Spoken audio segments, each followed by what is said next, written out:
Hello students, इस video में यहाँ पर क्वेश्चन नंबर 1 सॉल्व करने जा रहा हूँ। क्वेश्चन नंबर 1 है form the pair of linear equations in the following problems. तो देख सकते हो कि क्वेश्चन नंबर 1 में हमें ये एक प्रॉब्लम दे रखी है। इस प्रॉब्लम से हमें यहाँ पे इस प्रॉब्लम को रीड करके अंडरस्टैंड करके यहाँ पे हमें दो इक्वेशंस बनानी है टू वेरिएबल्स की। ओके, तो इस प्रॉब्लम का यूज करके इस प्रॉब्लम को रीड और अंडरस्टैंड करके हमें यहाँ पे दो इक्वेशंस बनानी है टू वेरिएबल्स की, और उसके बाद हमें यहाँ पे सॉल्यूशन भी फाइंड करना है ग्राफिकली।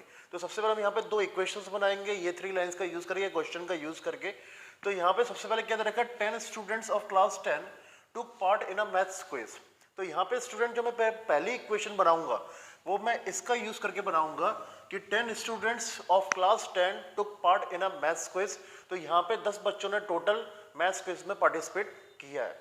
तो ये यहाँ पे इससे हमारी फर्स्ट इक्वेशन बनेगी। कैसे बनेगी वो मैं आगे बताऊंगा। If the number of girls is 4 more than the number of boys, और सेकंड इक्वेशन हमारी इस रिलेशन से बनेगी कि जो गर्ल्स हैं वो 4 ज्यादा है बॉयज से। तो सेकंड हमारी इक्वेशन इस रिलेशन से बनेगी कि जो गर्ल्स हैं वो 4 ज्यादा है बॉयज से। तो मान लेते हैं अगर सपोज बॉयज अगर 6 है तो गर्ल्स कितनी होंगी, 10 होंगी, क्योंकि गर्ल्स यहाँ पे 4 ज्यादा है। अब हमें फाइंड यहाँ पे क्या करना है, find the number of boys and girls who took part in the quiz. तो हमें बताना है कि इंडिविजुअली कितनी यहाँ पे गर्ल्स थी और कितने बॉयज थे इस क्विज कंपटीशन में जिन्होंने पार्टिसिपेट किया था। तो स्टूडेंट जैसे कि मैं यहाँ पे क्वेश्चन में क्या फाइंड करना है, बॉयज और गर्ल्स फाइंड करने। तो बॉयज और गर्ल्स फाइंड करने हैं, जैसे कि हमें, तो यहाँ पे हम इनको वेरिएबल कंसीडर करेंगे। तो मैं यहाँ पे लिखता हूँ सॉल्यूशन में, तो सॉल्यूशन में आएगा let number of boys be x and number of girls be y। तो स्टूडेंट में यहाँ पे जैसे कि हमें बॉयज और गर्ल्स फाइंड करने, तो मैंने मान लिया कि बॉयज कितने हैं x और गर्ल्स कितनी है y। तो यहाँ पे बॉयज x है और गर्ल्स y हो गए। अब इसके सबसे पहले क्या दे रखा थी, 10 students of class 10 took part in a maths quiz. तो टोटल यहाँ पे 10 बच्चों ने पार्टिसिपेट किया है। मतलब जो बॉयज थे टोटल और जो गर्ल्स हैं टोटल, ये टोटल कितने, इन दोनों का हम टोटल करते तो कितना आएगा, 10 आएगा। तो इस वजह से हमारी फर्स्ट इक्वेशन बनेगी कि x और y, x क्या है, नंबर ऑफ बॉयज, y क्या है, नंबर ऑफ गर्ल्स। तो नंबर ऑफ बॉयज और नंबर ऑफ गर्ल्स का अगर हम ऐड करेंगे तो इससे हमारे पास क्या आएगा, टोटल स्टूडेंट्स आएंगे जिन्होंने पार्टिसिपेट किया। टोटल स्टूडेंट्स यहाँ पे कितने पार्टिसिपेट किया, 10। तो इस तरीके से स्टूडेंट्स हमारी ये फर्स्ट इक्वेशन बन गई कि x plus y equals to 10।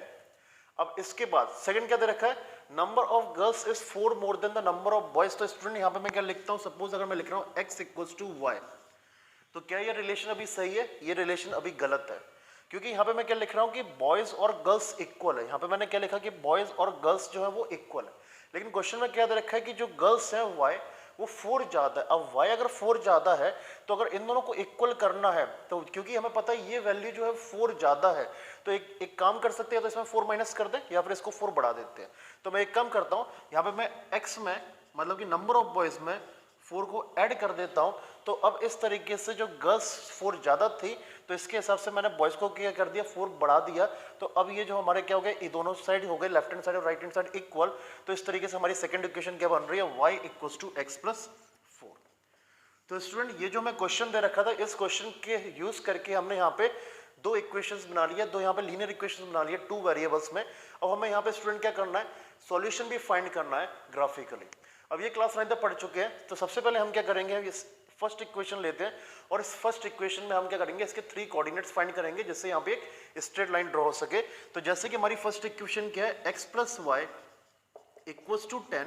तो यहाँ पे मैं लिख सकता हूँ y इक्वल्स टू क्या, 10 माइनस x। और अब इसके बाद यहाँ पे मैं एक टेबल बना रहा हूँ और इस टेबल में मैं यहाँ पे लिख रहा हूँ x और यहाँ पे लिख रहा हूँ y, और यहाँ पे मैं 3 सॉल्यूशंस फाइंड करूंगा, 3 यहाँ पे कोऑर्डिनेट्स फाइंड करूंगा। तो यहाँ पे मैं x की 3 डिफरेंट वैल्यूज कंसीडर करूंगा और करस्पॉन्डिंग मुझे y की 3 डिफरेंट वैल्यूज मिलेगी। जैसे फॉर एग्जांपल मैंने x की सबसे पहले वैल्यू कंसीडर कर ली 2। तो जब मैं x की वैल्यू 2 कंसीडर कर रहा हूँ तो यहाँ पे x की जगह 2 पुट करेंगे तो 10 माइनस 2 क्या होगा, 8। तो y की वैल्यू क्या हो जाएगी, 8। अब इसी तरीके से मैं नेक्स्ट x की वैल्यू क्या कंसीडर कर रहा हूँ, 4। तो जब मैंने x की वैल्यू 4 कंसीडर किया, मतलब x की जगह 4 पुट करूंगा तो 10 माइनस 4 कितना होगा, 6। तो y की वैल्यू क्या होगी, 6। और इसके बाद थर्ड में यहाँ पे कंसीडर करता हूँ x की वैल्यू फॉर एग्जांपल 6, तो x की वैल्यू जब 6 है तो यहाँ पे मैं x की जगह पे जब 6 पुट करूँगा तो 10 माइनस 6 कितना होगा 4, तो y की वैल्यू क्या होगी 4। तो स्टूडेंट इस तरीके से हमने ये जो हमारी फर्स्ट इक्वेशन थी उसके मैंने 3 कोऑर्डिनेट्स फाइंड कर लिए हैं। तो ये हो गया 2 8, सेकंड कोऑर्डिनेट है 4 6 और थर्ड कोऑर्डिनेट है 6 4। ये कोऑर्डिनेट्स का यूज करके हम इस इक्वेशन को ग्राफ पर रिप्रेजेंट करेंगे एज अ स्ट्रेट लाइन। अब सेकंड इक्वेशन के लिए भी यही काम करते हैं। तो सेकंड इक्वेशन जो हमें मिली थी वो क्या है, y equals to x plus 4। तो मैं लिखता हूँ y equals to x plus 4, same table एक बना लेते हैं और इसके बाद यहाँ पर x और ये y और यहाँ पे हमें 3 कोऑर्डिनेट्स फाइंड करना है। तो सबसे पहले मैं x की वैल्यू कंसीडर करता हूँ 0। तो जब मैंने x की वैल्यू को 0 कंसीडर किया तो x की जगह जब 0 पुट करें तो 0 प्लस 4 कितना होगा 4, तो y की वैल्यू क्या हो गई 4। इसके मैं x की वैल्यू को नेक्स्ट कंसीडर कर लेता हूँ 2। तो जब मैं x की वैल्यू को 2 कंसीडर कर रहा हूँ तो 2 प्लस 4 कितना हो गया 6, तो y की वैल्यू क्या हो गई 6। अब इसका मैं x की वैल्यू नेक्स्ट कंसीडर कर लेता हूँ क्या 3, तो 3 प्लस 4 कितना होगा 7, तो y की वैल्यू क्या हो गई 7। तो स्टूडेंट्स यहाँ पे ये x की 3 डिफरेंट वैल्यूज हमने कंसीडर करके यहाँ पे पुट किया और करस्पॉन्डिंग हमें y की ये 3 डिफरेंट वैल्यूज मिली है। तो सेकंड इक्वेशन के लिए हमारे कोऑर्डिनेट्स होंगे 0 4 2 6 और 3 7। तो स्टूडेंट्स यहाँ पे हमने अभी तक ये जो हमें क्वेश्चन दे रखा था, ये जो हमें प्रॉब्लम दे रखी थी, उसके अकॉर्डिंग हमने 2 इक्वेशंस फ्रेम करी और दोनों इक्वेशंस फ्रेम करने के बाद इन दोनों इक्वेशंस को ग्राफ पे रिप्रेजेंट करने के लिए, ग्राफ पे ड्रॉ करने के लिए यहाँ पे मैंने क्या किया, फर्स्ट इक्वेशन के ये 3 कोऑर्डिनेट्स फाइंड कर लिए और सेकंड इक्वेशन के वो 3 कोऑर्डिनेट्स फाइंड कर लिए। अब स्टूडेंट हम देखते हैं इस वीडियो में आगे किस तरीके से हम इन कोऑर्डिनेट्स को ग्राफ पर रिप्रेजेंट करेंगे और कैसे हम लाइन ड्रॉ करेंगे और लाइन ड्रॉ करने के बाद कैसे हमें यहाँ पे सॉल्यूशन मिलेगा। ओके स्टूडेंट्स, तो यहाँ पे हमने ये सॉल्यूशंस फाइंड किए थे, हमने दोनों इक्वेशन जो हमने फ्रेम किए थे उनके हमने ये कोऑर्डिनेट्स फाइंड किए थे। अब इन कोऑर्डिनेट्स को हम क्या करेंगे, इस ग्राफ पर रिप्रेजेंट करेंगे।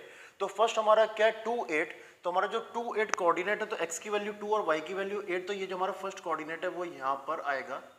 ये सर अप्रोक्सीमेट है, तो जो हमारा 2 8 है वो यहाँ पर आएगा, तो 2 8 में यहाँ पर मैं लिख देता हूँ। इसका नेक्स्ट स्टूडेंट्स हमारा कोऑर्डिनेट क्या है 4 6, तो जो 4 6 है वो हमारा यहाँ पर लाई करेगा, तो ये हो गया 4 6। और इसका नेक्स्ट हमारा कोऑर्डिनेट क्या है 6 4, तो 6 4 स्टूडेंट्स हमारा इस तरीके से यहाँ पर लाई करेगा। तो स्टूडेंट्स हियर है हमारी जो फर्स्ट इक्वेशन थी उसके मैंने 3 कोऑर्डिनेट्स यहाँ पर मेंशन कर दिए। अब ये 3 कोऑर्डिनेट्स को जब ज्वाइन करेंगे तो ऑब्वियसली स्ट्रेट लाइन हमें मिलेगी। तो यहाँ पे मैं इन 3 कोऑर्डिनेट्स को ज्वाइन कर रहा हूँ और स्टूडेंट्स यहाँ पे मैंने ये 3 कोऑर्डिनेट्स को ज्वाइन कर दिया और 3 कोऑर्डिनेट्स को ज्वाइन करने के बाद यहाँ पे मेरे पास एक स्ट्रेट लाइन आ चुकी है। तो ये जो हमारी फर्स्ट इक्वेशन थी जिसके मैंने ये कोऑर्डिनेट्स फाइंड किए थे तो उसका हमने ग्राफिकल रिप्रेजेंटेशन कर दिया। अब हमारे पास सेकंड ये फर्स्ट है x की वैल्यू 0 y की वैल्यू 4, तो 0 4 जो है हमारा यहाँ पर आएगा, तो ये रहा स्टूडेंट्स 0 4।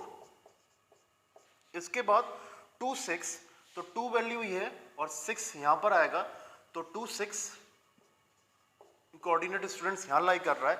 और इसके बाद हमारा जो लास्ट कोऑर्डिनेट है 3 7, तो स्टूडेंट हमारा जो 3 7 कोऑर्डिनेट है वो यहाँ पर लाई करेगा, तो ये रहा हमारा कोऑर्डिनेट 3 7। और स्टूडेंट्स इन तीनों कोऑर्डिनेट्स को हम ज्वाइन कर दे तो स्ट्रेट लाइन आएगी हमारे पास।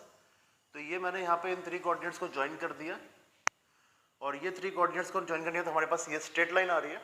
तो स्टूडेंट्स अब देख सकते हैं हमारी जो फर्स्ट इक्वेशन थी उसका ग्राफिकल रिप्रेजेंटेशन ये है और सेकंड इक्वेशन जो है उसका ग्राफिकल रिप्रेजेंटेशन ये है।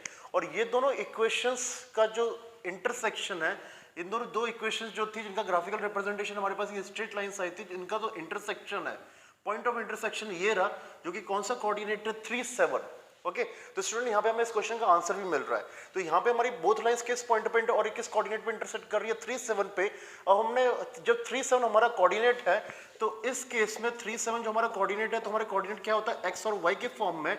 तो हमने x क्या माना था बॉयज को और y क्या माना था गर्ल्स को। तो नंबर ऑफ बॉयज कितने हो गए 3 और नंबर ऑफ गर्ल्स कितने हो गए 7। तो हम अपना लास्ट आंसर लिख देंगे boys equals to 3 and girls equals to 7। तो स्टूडेंट इस तरीके से हम 2 इक्वेशंस को फ्रेम करके और ग्राफिकली इस तरह हम यहाँ पे सॉल्यूशन फाइंड कर सकते हैं। तो इस क्वेश्चन का हमने यहाँ पे सॉल्यूशन फाइंड कर लिया है। तो जो हमें सिचुएशन दे रखी थी उस सिचुएशन के अकॉर्डिंग जो नंबर ऑफ बॉयज हैं वो है 3 और जो नंबर ऑफ गर्ल्स हैं वो है 7, जो जिन्होंने क्विज कॉम्पिटिशन में पार्टिसिपेट किया था। तो स्टूडेंट ये क्वेश्चन नंबर 1 में जो फर्स्ट था उसका सॉल्यूशन। अब इस वीडियो में आगे देखते हैं जो सेकंड क्वेश्चन इसमें दे रखा है उसका सॉल्यूशन किस तरीके से रहेगा। स्टूडेंट्स क्वेश्चन नंबर 1 में जो हमें सेकंड सिचुएशन दे रखी है वो ये है और सिचुएशन में दे रखा है कि 5 pencils and 7 pens together cost ₹50। मतलब कि अगर 5 पेंसिल खरीदी जाती है और 7 पेन खरीदे जाते हैं तो ये पूरा का पूरा कितने का होगा, ₹50 का। और अगर 7 पेंसिल्स खरीदी जाती है 5 पेन्स के साथ तो ये पूरा कितने का होगा, ₹46 का। तो हमें बताना है कि एक पेंसिल और एक पेन की कॉस्ट क्या होगी। तो जैसे कि हमें यहाँ पे 1 पेंसिल और 1 पेन की कॉस्ट फाइंड करनी है तो मैं इसकी वैल्यूज को x और y मान लेता हूं। तो सॉल्यूशन में लिखते हैं, तो सॉल्यूशन हमारा रहेगा let cost of 1 pencil B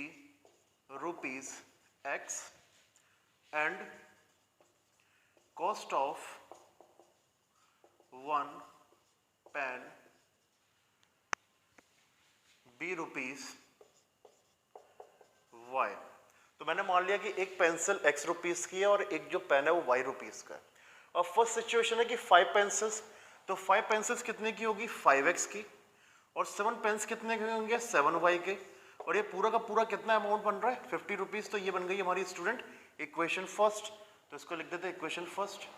और सेकंड हमारे पास है 7 पेंसिल्स, तो 7 पेंसिल्स होगी 7x की, और 5 पेन्स, तो 5 पेन्स होंगे स्टूडेंट 5y के। तो ये 7 पेंसिल्स और 5 पेन्स जो है ये पूरे कितने के हैं, ₹46 के। तो ये स्टूडेंट हमारी सेकंड इक्वेशन। और स्टूडेंट्स हमें यहाँ पे क्या करना है, ये जैसे हम 2 इक्वेशन यहाँ पे बना चुके हैं तो हम क्या करेंगे, फर्स्ट इक्वेशन के 3 कोऑर्डिनेट्स फाइंड करेंगे, सेकंड इक्वेशन के 3 कोऑर्डिनेट्स फाइंड करेंगे, फिर उनको हम क्या करेंगे, ग्राफ पर रिप्रेजेंट करेंगे। और ग्राफ पर रिप्रेजेंट करने पर जब दोनों लाइंस जहाँ पर, क्योंकि इसके लिए हमें एक लाइन मिलेगी और इसके लिए एक लाइन मिलेगी, तो ये दोनों इक्वेशंस की जो लाइंस हैं, इन दोनों इक्वेशंस की जो लाइंस है जिस पॉइंट पर भी इंटरसेक्ट करेंगी लाइंस ग्राफ पर, वहीं पे हमें क्या मिलेगा, हमारा सॉल्यूशन। और वो जो सॉल्यूशन होगा तो उस सॉल्यूशन में मतलब उस कोऑर्डिनेट में जो x की वैल्यू होगी वो क्या होगी, पेंसिल की कॉस्ट, और जो y की वैल्यू होगी वो क्या होगी, पेन की कॉस्ट। तो इस तरीके से स्टूडेंट इस सॉल्यूशन को हम आगे कर सकते हैं। उम्मीद करता हूं मुझे कि आपको समझ में आ गया होगा। तो स्टूडेंट क्वेश्चन नंबर 2 जो है यहाँ पे, इसका सॉल्यूशन मैं यहीं पे एंड करता हूँ। तो स्टूडेंट हम मिलेंगे नेक्स्ट वीडियो में, तब तक के लिए बाय एंड टेक केयर।